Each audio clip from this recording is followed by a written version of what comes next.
Is Ender Dragons any good? Is it worth playing? Yes, at least once, but replayability is questionable. If you like Guild Wars 2, then EoD is more of that. And if that's all you needed, then there you go. But it is probably worth talking about why I think it's decent and what parts aren't, and that's going to take a little bit more than 5 or 10 seconds, so stick around if you'd like to know more. Ooh, Otto chaps, I'm MagicalMike, and I'm going full spoilers here, so if you don't want to be spoiled, then you'll definitely like the story, because clearly you do actually care about it, and this is some of the best Guild Wars 2 story that we've had. I'll be talking about the open world maps, the meta events, the strike missions, elite specializations, EoD masteries, and the story, but I'll try not to go too in depth, but it looks like this will be a long one. So, if you enjoy the video, give it a like and consider subscribing. Thanks. Let's start with the open world. The 4 maps we get are pretty big and have a decent amount of stuff generally happening in them most of the time. Kaineng feels the weakest of the lot when it comes to events and generally stuff to do, but it does manage to capture that big city feel, and I reckon that's probably all they were really going for. That does come with some downsides though, the main one being that the place is an absolute nightmare to navigate if you don't have a sky scale or all of your Jade Bot zipline masteries. Getting from point A to point B can be maze-like, with huge towering vertical walls enclosing you throughout the city and forcing you to zigzag around to find a staircase that could be hidden in some weird place or some other way to reach the upper levels. It does take some getting used to, but part of me actually likes that.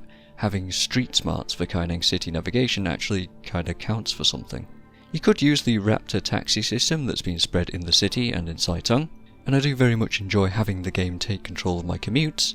Lets you appreciate the scenery while you travel, but having your own transport is more ideal.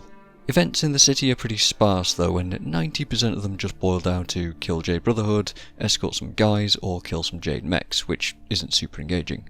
The other largely noticeable oddity is how empty the city feels too.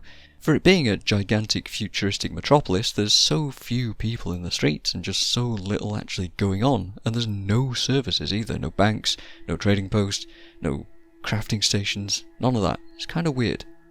Also, it spins my CPU fans up absolutely insanely, which is quite common throughout Ender Dragons, but particularly so in Kaineng and in Dragon's End. It feels like this expac is quite a performance hog, and I don't know why that could be. It's also worth mentioning that enemies in general throughout End of Dragons feel a lot tankier than anywhere else in the game.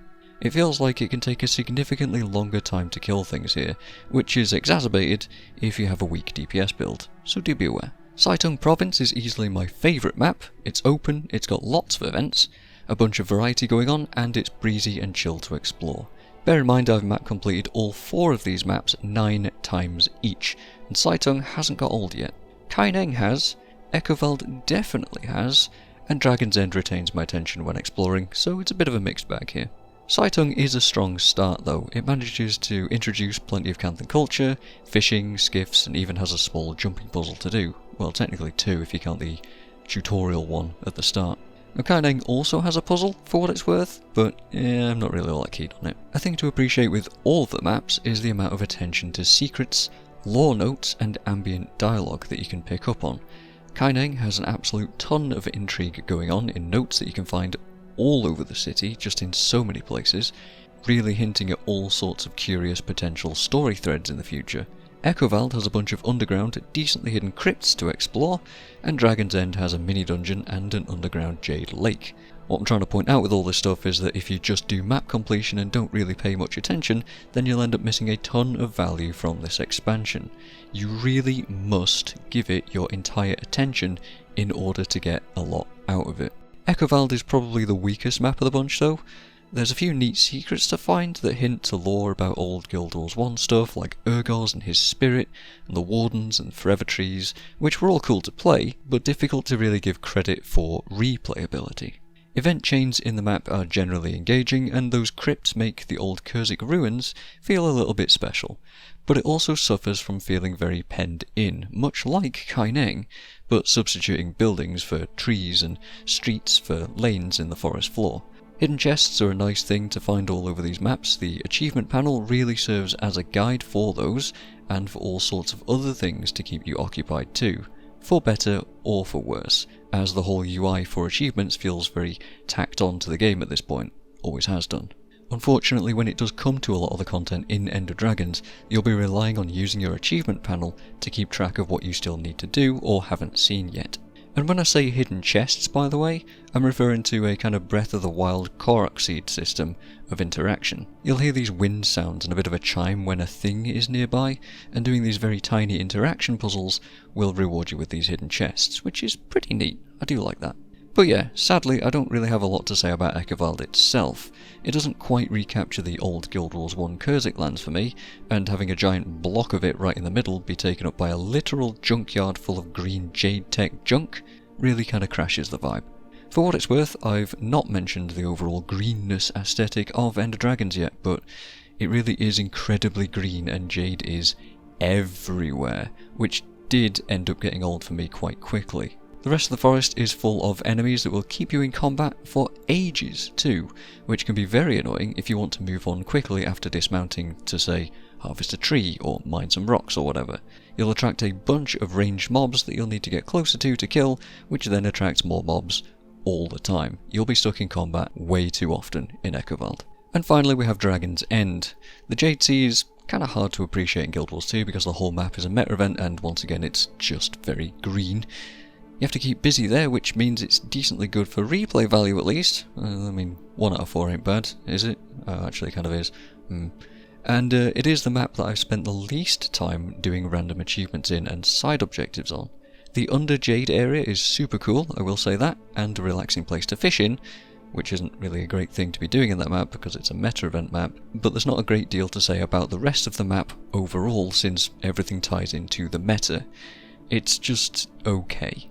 So let's talk about those meta events. Each map has one, they're all on timers, and they're all still fairly done regularly in LFG. There's not a great deal of loot to be had from them, sadly, which is a major weakness of the entire expansion. Loot feels so minor and so stingy in most places, which isn't great, especially when it takes so long to travel in some of these maps, find events to go and do, or finish some of these lengthy metas.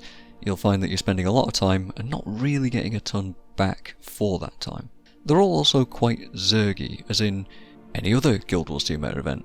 Get a huge ball of people together and face roll over the events. ANET did a decent job this time in making all of them require some splitting up and some mild organisation, so at least the Zergs aren't all 50-man blobs, but they mostly are just a bunch of enemy spam to keep you busy.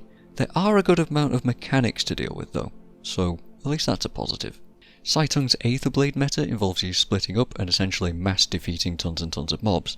There's nothing really special initially, but then you move around with 3 characters who are kind of interesting depending on your opinion of them, and then you fly on some platforms, take down some cannons involving some hefty break bar mechanics, do some mini bosses and then a champion each, and then finally it ends inside a hidden base where you converge and take down this huge char scrapper and his many gyros.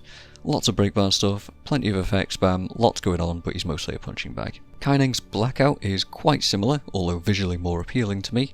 You divide into a few groups, you romp around the city and do a lot of events quickly to fix the blackout, which is probably where all the map events ended up being, all backloaded into the meta.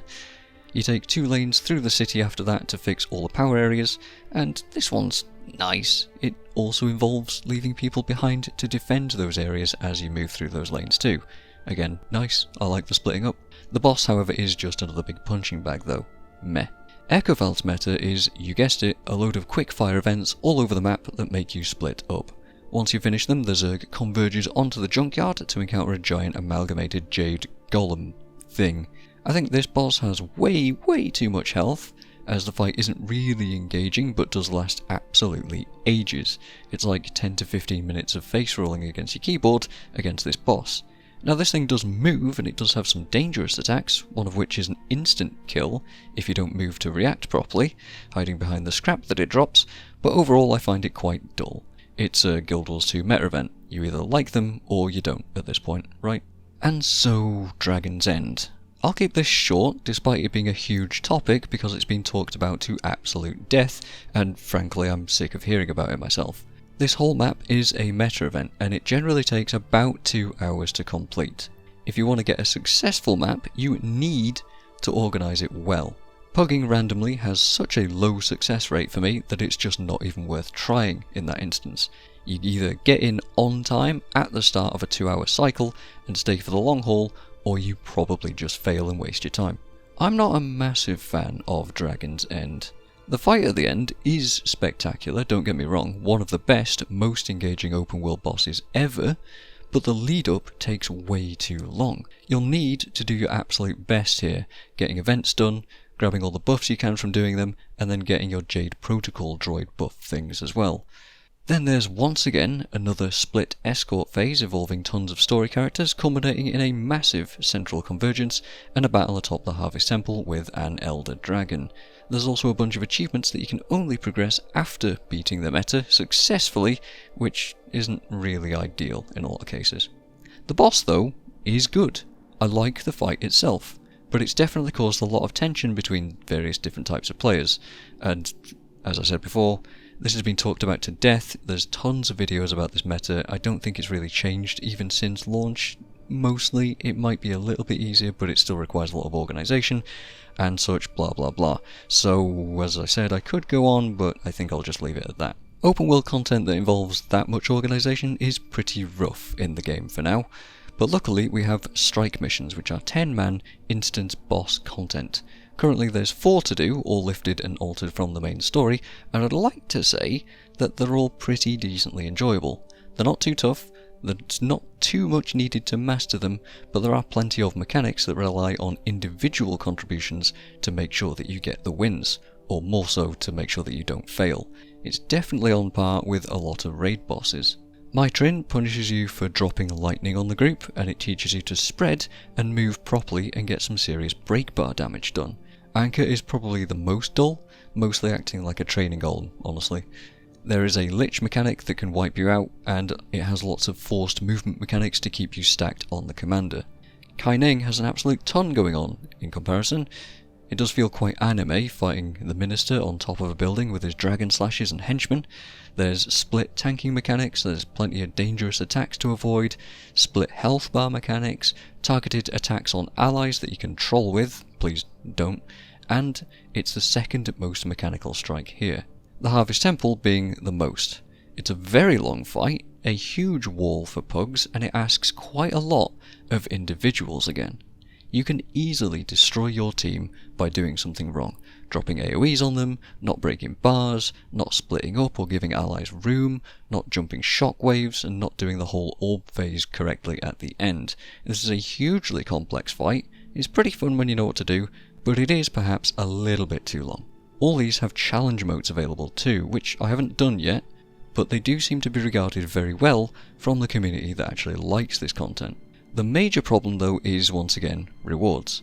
These strikes are barely worth doing, so it's usually a once a week thing rather than a daily thing like the Icebrood Saga ones.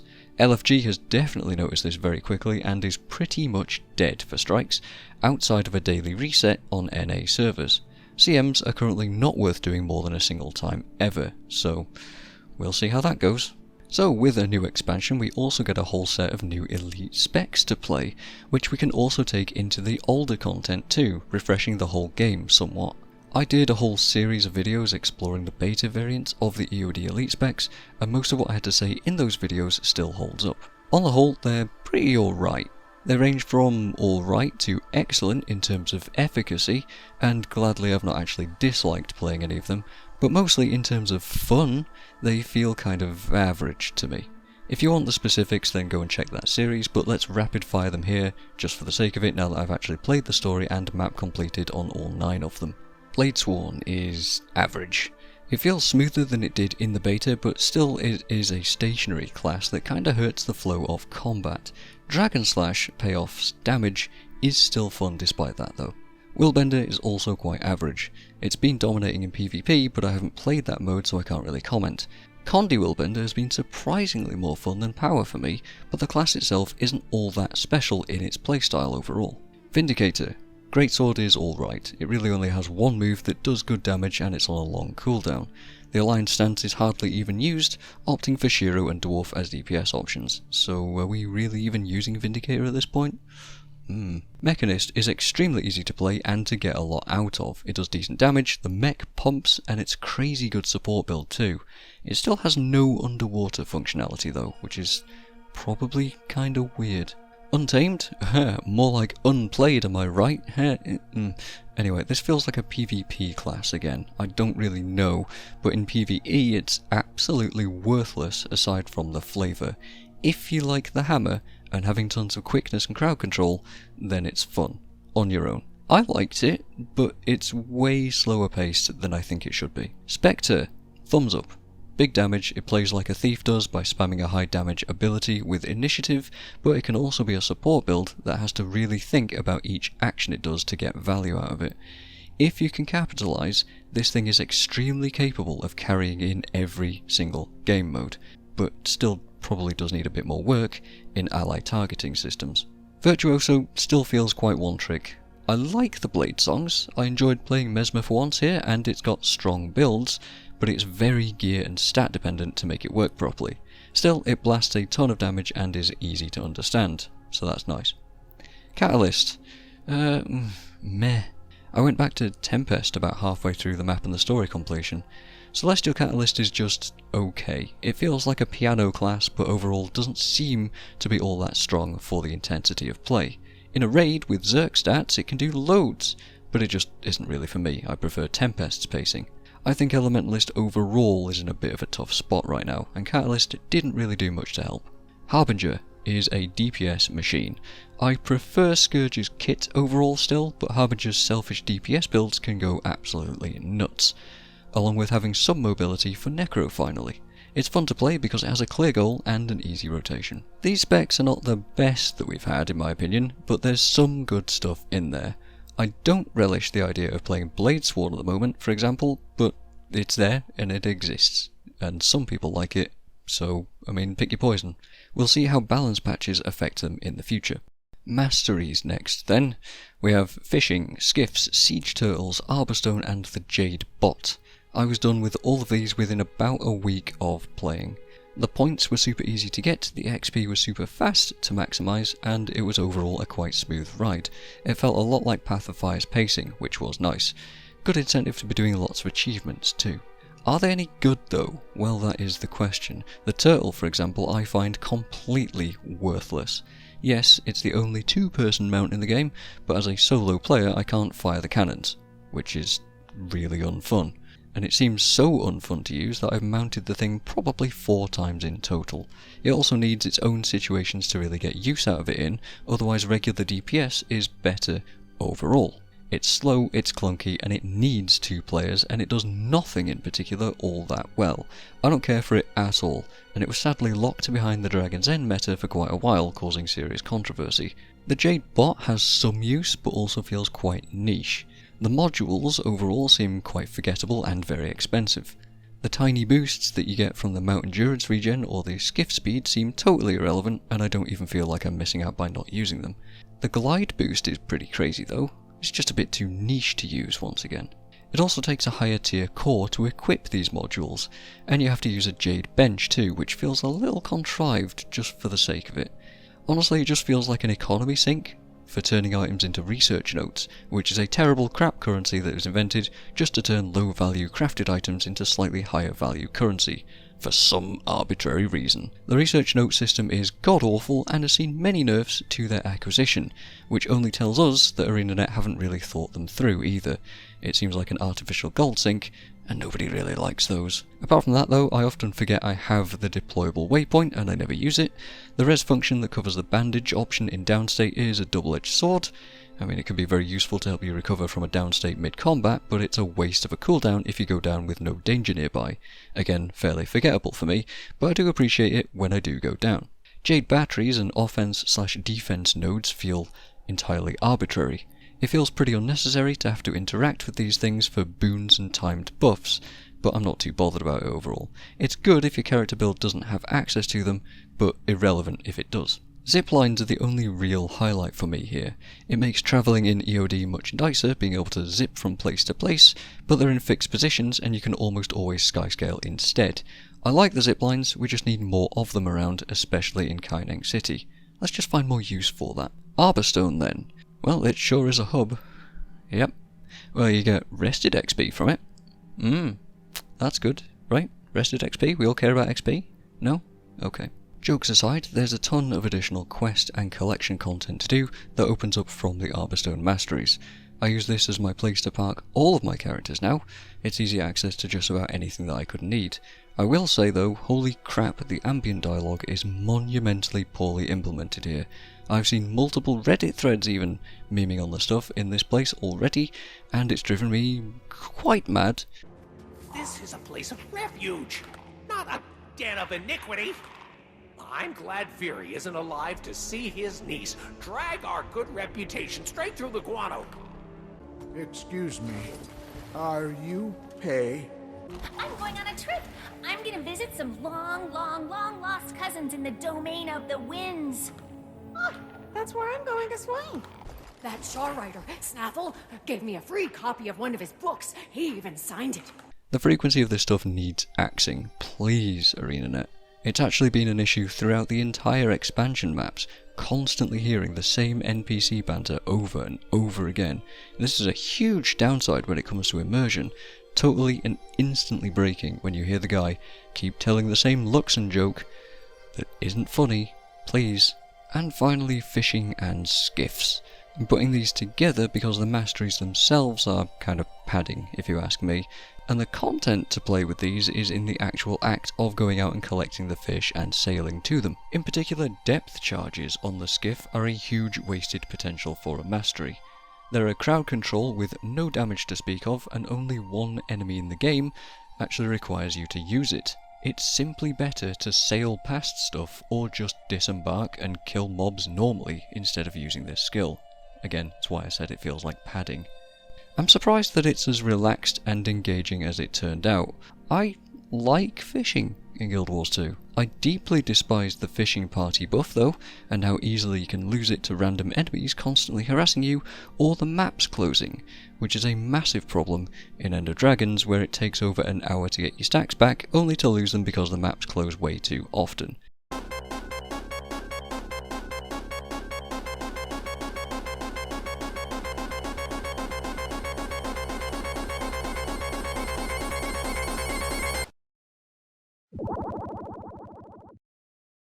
But yeah, fishing's okay. There's a lot of fish to catch, and if you want to collect them all, then there's tons to do. There is some questionably difficult stuff like dusk/dawn exclusive fish that only show up for brief windows, and excessively rare saltwater fish, but hey, we aren't fishing for efficiency here. Fishing is also actually profitable though. Legendary fish drop ambergris, which is useful for legendary crafting, and not too uncommon for fishermen, and the only way to reliably farm it too. Pretty much the only mastery that actually feels complete in this expansion. Good effort, but entirely skippable. Okay, alright, then it's finally story time. I really did try to trim everything down here, but it turns out that MMOs have a lot going on to talk about. So where to start here, eh? Let's go broad strokes, I think, and then zone in on some stuff. Overall, this was probably the best story from the expansions in terms of characters, reasons for involvement, villains, and solutions. Things generally come together sensibly for the most part. I'd say POF is pretty close to this though. The first half of the story, everything leading up to the discovery of Su-1 and the retreat into Arborstone, was fantastic. There's intrigue, proper lead-ins, motivation, character arcs from my Trin, we get a good introduction to all things Canthan and Jade-Tech, and everything makes sense. It doesn't go silly cartoon crazy, and it keeps things tight-knit with its close cast. However, everything after Arborstone seems quite rushed. Ekervald feels pretty much just shoved together and seemingly disconnected from the city and the main story, with the whole gang war going on in the background but hardly mentioned anywhere else. Anka's story is wrapped up super quickly in just a few audio logs and a boss fight, and then it's back to Kaineng and Saitong to deal with some loose ends. Considering the time it took to build everything up, it feels like the back half of EoD just kind of ran out of steam.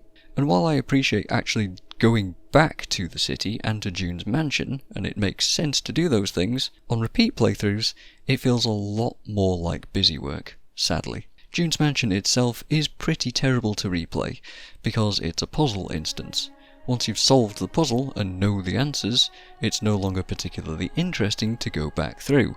It's just pressing F in the right order and then waiting for dialogue to finish. And waiting for dialogue is a massive complaint that I'd have throughout this expansion as well. While I really enjoyed all the exposition the first time through, by the third playthrough I was just having my time wasted. And before you say I didn't need to replay it that many times, I wanted the elite spec weapons, and for the first few weeks they actually required you to beat the story on each class, which felt extremely time wasty and padded for content, so I'm glad that they did actually change that. But yeah, there is a huge amount of waiting for NPCs to stop talking, and no way to skip that stuff. Once you've heard things a couple of times and picked up on the foreshadowing and the nuances in later playthroughs, there's really no gameplay left in that. There are a lot of nuances though. Dropping Navarn off from your skiff threatens to ban you from Cantha, which is quite hilarious. They'll then reference that fact later on with Rama asking you to not get him wet, but only if you did it to Navarn. He'll also be quite upset about it if you do this to him. Again, this is just a fun nod. The whole section with Rama and skiffing him about is rather quaint. Listening to his opinions on things and joking about the Tunnel of Love. He'll even offer you a job as an undercover agent, which, if you're a Whispers member, your commander will actually reference that fact. Again, little details, very appreciated. There's a ton of details like that to appreciate and to applaud, which is why I'm making mention of it. You can see the Void Salt Spray Dragon on the walls of Arborstone if you look for him, even before you're supposed to have noticed. Obviously he's just really high up, why would you be looking there in the first place? But he's there, watching. It's really creepy. There's a random NPC that looks really ill in the Nika's Blade instance, that if you follow him will give you a hint about the chef's special being poisoned. And a whole little backstory there too. You do get to make proper choices in that instance as well. If you mess about too long, for example, then Captain Fowl will just become impatient and attack you outright, thinking that you're stalling or playing some kind of game with him. You can also just say sod it and attack him outright, or you can try and talk him down too, with some fairly interesting dialogue choices. Mytrin shoots the anchor hologram in the reactor instance out of spite. Again, fun little thing. Tiny little detail that you probably won't notice the first few times. And there's tons of hidden dialogue and files to read all over the place, on computers, data terminals, different passworded things that you can do, in diaries, on trinkets, and all sorts of other random interactables, not just in the story, but throughout all the open world maps as well. The game will even react to you not playing by the rules or doing strange things. When Goric asks you to wait in the spider cave, you can just attack them instead and trigger a different chat. You can scan him and Marjorie for a little quip each. You can even skip the Echovald story almost entirely by heading straight to the Aetherblade hideout and not have to do any of the hearts in that map. Breaking out of jail in the opening instance is a whole process that you can work out. And you didn't need to be there, but the fact that it is good. If you're an engineer, a thief, or an elementalist, maybe something else too, but I don't remember, you can get a few unique interactions with story elements too. Oh, if you're a Vindicator, you can have Shiro talk about the Harvest Temple, and having the Alliance guys around in certain areas will give you random little comments about, say, St. Victor in the Echovald, or how they feel standing on top of the Harvest Temple and that weird melancholy that they have. They also have a weird chat in Arborstone too, but it's nice that they exist. All of that is to say that there's a real level of detail that's been put into the story here. There's nothing like groundbreaking or anything, but these sprinkles of imagination do make things feel a lot better. The cutscenes as well are generally much higher quality than they've ever been. And I'd also like to mention the Anchor's voice acting being instantly top class. She stood out a lot from the get-go. It was almost a shame that she turned out to just be kind of unfeeling and void corrupted by the end. That character, at least an 8 or a 9 out of 10 for me. Neither positive or negative. I think in the middle here are how the camera controls get played with during the game. The game uses forced perspectives and alters your movement speed in some places to make sure that you don't miss things or to set the stage or grant atmosphere or whatever it's trying to do. And I liked this, but I have seen a lot of complaints about it, so who knows, you might like it, you might not. And as for negatives, well, it's mostly waiting on dialogues and how unskippable a lot of things are. The story itself is written generally in a much more mature tone. There's swearing and references to certain devices in there, and you can even awkwardly eavesdrop on Marjorie and Casimir getting a little bit raunchy, if you know what I mean. Yes. I miss you. I miss you too. Bedroll's been pretty lonely. I've got a great big empty bed here at the palace. Oh yeah? You just rubbing that in, or...? Well, not just. However, there are times that the corporate speak is out of touch. Yao reminding you that they're your friendly agender engineer after every single meta, I'm Yao, your local, mostly friendly agender engineer. and the meaningless Echo Vald disguise option, and Theo Ashford's sexuality coming up in conversation, well, these examples just come across like a company saying, "How do you do, fellow kids?" and it just feels odd. Representation is a good thing, but ANET needs to work on making it better in-game. Some other notes though, the commander is way too aggressively anti-June up until the reactor blows, so I suppose you could say that they have a point, but really it's not June's fault. The Empress is entirely missing in the expansion outside of saying hello and then just buggering off. June is deeply flawed and rough in a lot of places, but I can forgive that. Minister Lee is the most obvious racist purist of the lot, and even June sees as much, so he isn't really given any development at all. He's just kind of cartoon villain guy. And as for the Void as a plot thread, well, I wasn't very sold on it. Some formless, faceless concept that just kind of is antithetical to life and therefore bad. It's fine, but I'm hoping that we don't ever see anything more to do with it. Introducing the idea of it and finishing it off did feel rushed, but I'd rather that than have it be a recurring plot thread. Having Aureen just slide in there and make us a superhero at the end was a little bit weird, but at least it was cool to play, so I can give them credit for that. As an Untamed, by the way, in that instance, you crowd control on every single attack that you do, so you therefore have 0 cooldown on all of your skills if you trait it right. I had Maul set up to my auto attack and it was gloriously overpowered. Also 5 dodges on Mirage was kind of funny too, but 1 dodge override on Vindicator was probably a bit of an oversight and made the fight a lot harder than it should have been. So yeah, ups and downs overall. I'm satisfied with the story, and I could nitpick a bunch more, but it's really not worth it. Overall, story good, I liked it, and I didn't need to play through it that many times. But hey, if you enjoy it, you can, and it's there, and I think it's some good story to do. So, is End of Dragons worth it? Yes. Like I said to begin with, the biggest problem this expansion has though is its longevity and replayability. This has been a constant problem throughout Guild Wars 2's lifespan, and 10 years in, we're still having releases and content that doesn't quite keep most people playing for more than about 3 weeks or so. That is my biggest takeaway. Plenty of details, but no real reason to keep looking at them after you've seen them once. I could go on a lot more, but I've already done so for far too long, despite trying to keep things short here. I'd like to reason a lot more and talk details on so many things that I've said in this video, and so many things that I haven't said too, but I'm out of time. If you've got questions or comments, then I'd like to chat with you and hear them in the comments below, so please do go ahead and share them. Let's share some End of Dragons experiences together, and yeah, thanks for listening. That's the end of the video. Cheers.